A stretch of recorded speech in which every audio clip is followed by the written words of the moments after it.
नमस्कार दोस्तों, स्वागत है आपका मेरे चैनल पे। दोस्तों, लंबे समय से हम सुनते आ रहे थे कि इंडिया यूएस से आर्म ड्रोन खरीदेगा, लेकिन अब जब 2+2 मीटिंग हुई तो इंडिया ने इसे कैंसिल कर दिया या एक बार के लिए ख़त्म कर दिया, जिसके अंदर हमें 30 आर्म ड्रोन खरीदने थे। तो ऐसे में दोस्तों, इसका रीज़न क्या हाई कॉस्ट है या कुछ और है, आज इसी के ऊपर डिस्कस करेंगे। चलिए दोस्तों, शुरू करते हैं।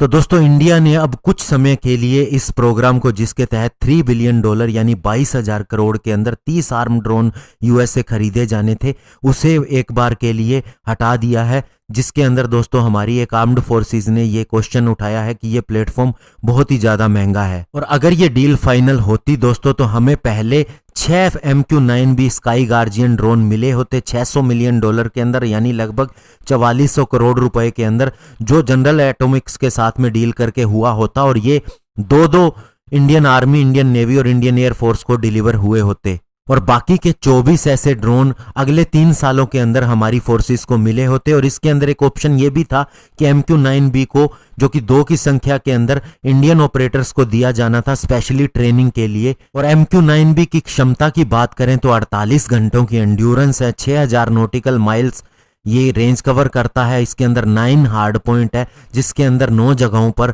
Sensor, weapon, laser guided bomb, air to ground missile और मैक्सिमम 2 टन का पेलोड रखने की क्षमता होती है। अगर ये डील फाइनल हुई होती तो हमारी फोर्सेस के द्वारा आर्म ड्रोन की ये पहली परचेज होती।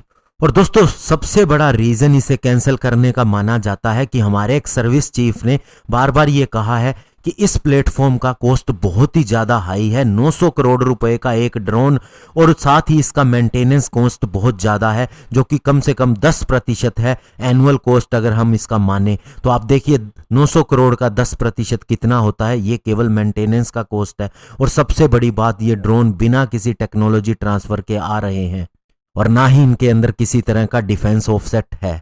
और साथ ही दोस्तों, एक एक्सेप्टेंस ऑफ नेसेसिटी यानी कि AON, जो कि सेकंड स्टेप होता है किसी भी फॉर्मल एक्विजिशन प्रोसेस के अंदर।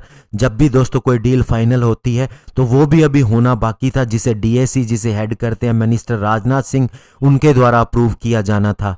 और दोस्तों, सबसे बड़ा रीज़न एक और भी हो सकता है, क्योंकि यूनाइटेड स्टेट के अंदर अभी चुनाव है। चुनाव के बाद में दोस्तों नई सरकार आनी है, तो ऐसे में पुरानी गवर्नमेंट रहती है या नई गवर्नमेंट रहती है, और नई गवर्नमेंट आती है तो किस तरह की नीतियां रहेंगी, ये देखना बहुत ही जरूरी है। स्ट्रैटेजिकली दोस्तों, जो दूसरी गवर्नमेंट अभी आ सकती है वो चाइना के ज़्यादा नज़दीक बताई जाती है।